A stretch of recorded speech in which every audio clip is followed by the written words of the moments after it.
রহমান রহিম Mainamati Lancer YouTube চ্যানেলের পক্ষ থেকে আপনাদের জানাই শুভেচ্ছা এবং অভিনন্দন। আমি মোহাম্মদ সার্বিয়ার আক্তারুজ্জামান আক্তার, পরিচালক ময়নামতি ল্যান্সার টেকনিক্যাল ইনস্টিটিউট। আজকে আপনাদের একটা গুরুত্বপূর্ণ টপিক নিয়ে আলোচনা করব। টপিকটা হলো কোথায় গেলে আপনি ভালো নকশা পাবেন আর কোথায় থেকে আপনার নকশা সংগ্রহ করতে পারবেন। মূলত বাংলাদেশে একটি সরকারি প্রতিষ্ঠান আছে, এটা হচ্ছে তেজগাঁও 7 রাস্তার মোড়। এখান থেকে সারা বাংলাদেশে নকশা সরবরাহ করা হয়। মূলত যারা কাজের ব্যস্ততার জন্য ঢাকা আসতে পারেন না বা তেজগাঁও যাওয়ার সময় নাই বা 7 রাস্তা যাওয়ার সময় নাই, তাদের জন্য আমরা একটা সুযোগ করে দিয়েছি যেন সহজে আপনারা নকশা আমাদের কাছ থেকে নিতে পারেন। আমাদের কাছে নকশা নিতে হলে আমরা কয়েকটা প্রকারের নকশা সরবরাহ করে থাকি। একটা হচ্ছে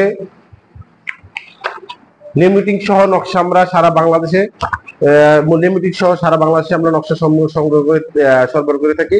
মূলত লিমিটিং খরচ 180 টাকা আর নকশা উত্তোলন বাবদ আমরা 550 টাকা নেই।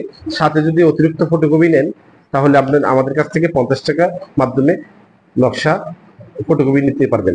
পাশাপাশি আমাদের নকশা সাধারণত আজকে আমাদের প্রায় 300 নকশা অর্ডার রয়েছে।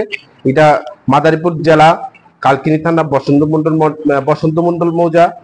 এই মৌজা আজকে আমরা সরবরাহ করে থাকি। এটা মূলত একটা সুন্দর পরিপাটি মৌজা, দাগগুলো খুব ক্লিয়ার।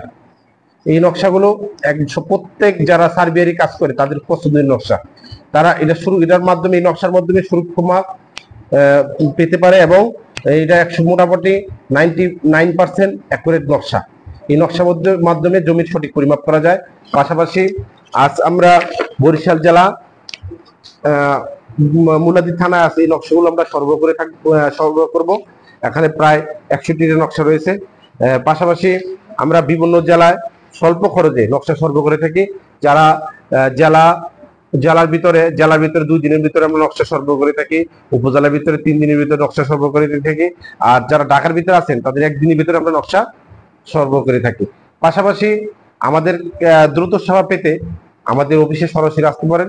আর যদি কারো ব্যস্ততার জন্য না আসতে পারেন তাহলে আমাদের হোয়াটসঅ্যাপ, ইমো আর ডিসক্রিপশনের নাম্বার দেওয়া থাকবে। এই নাম্বারের মাধ্যমে আপনারা যোগাযোগ করে আমাদের কাছ থেকে নকশা সরবরাহ করতে পারবেন। আর ধন্যবাদ। আমি সার্বিয়ার আক্তারুজ্জামান আপনাদেরকে ধন্যবাদ জানিয়ে বিদায় নিচ্ছি। আসসালামু আলাইকুম।